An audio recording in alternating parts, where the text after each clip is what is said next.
Hi, my name is Gordon Treadgold, Global Guru's number 6 top leadership expert and speaker. And today I want you to talk about leadership styles. And one of my favourite examples of styles are the ones from Daniel Goleman.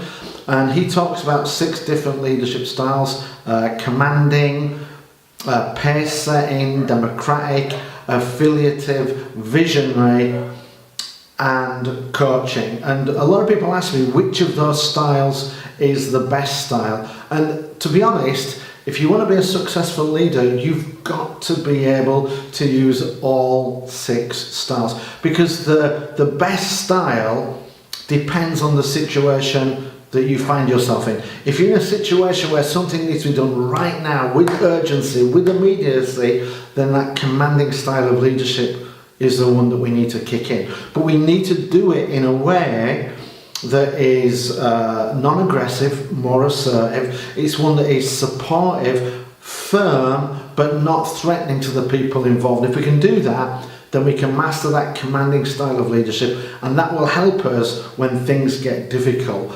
Now, we've got to have that visionary style of leadership for when things need to change, or we need a complete 180 change in direction. And the visionary leadership style is one where we've got to be able to create that vision, create that image of where we want to go, and to be able to sell that to our teams. Now, whilst this is an important skill, it can't be your only style, because we've got to deliver on the visions too. Affiliative, that's about putting the people first, and as leaders we have to do that. Putting the people first, because they're the ones that do the work. We want them to feel respected, involved. We want to build trust, good relationships. It's a great style if you've got to come in and fix some kind of toxic environment, but also it needs to be part of our ongoing leadership style, because we've got to be putting the people first, making them feel valued.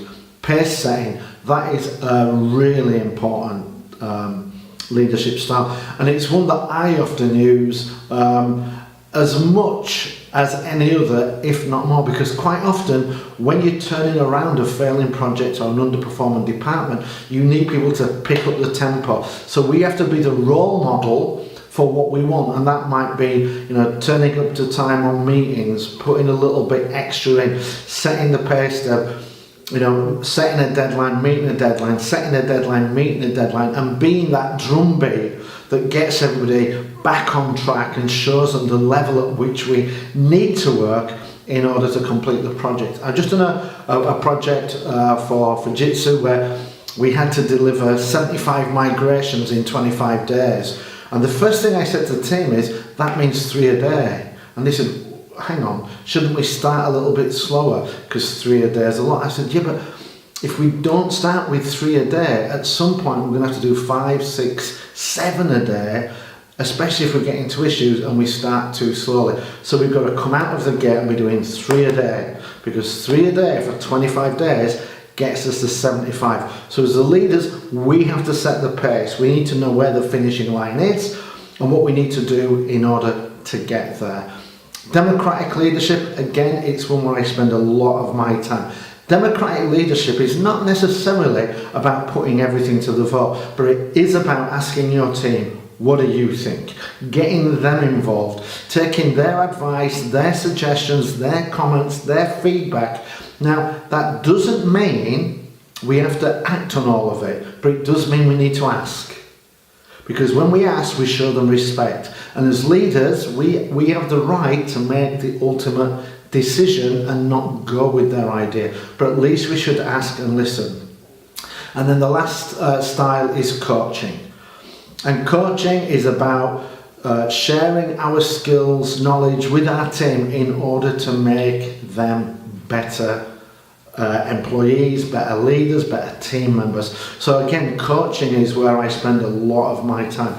And I would say, if I had to give you a breakdown of where I spend my time, it's probably less than 5% in commanding, because once you get the team where you want them to be, there's very little commanding. And I would say that more directing than commanding, or just making firm decisions that we need to do this right now. And then it's probably 5 to 10% in the visionary style of leadership, maybe 15, and then 20% is going to be in the democratic, the coaching, the affiliative, and the pace setting.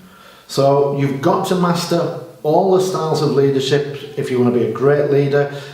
Too much of reliance on one of them is going to make you a one-note symphony, and nobody wants to do that, because you cannot use a democratic style of leadership when it's an urgent, critical issue that you're dealing with, and you can't use a commanding style when you need to get the buy-in and involvement of everybody. So you've got to be able to use each of the styles in moderation, blend them together, master them all, so you can use the right tool at the right time for the right job.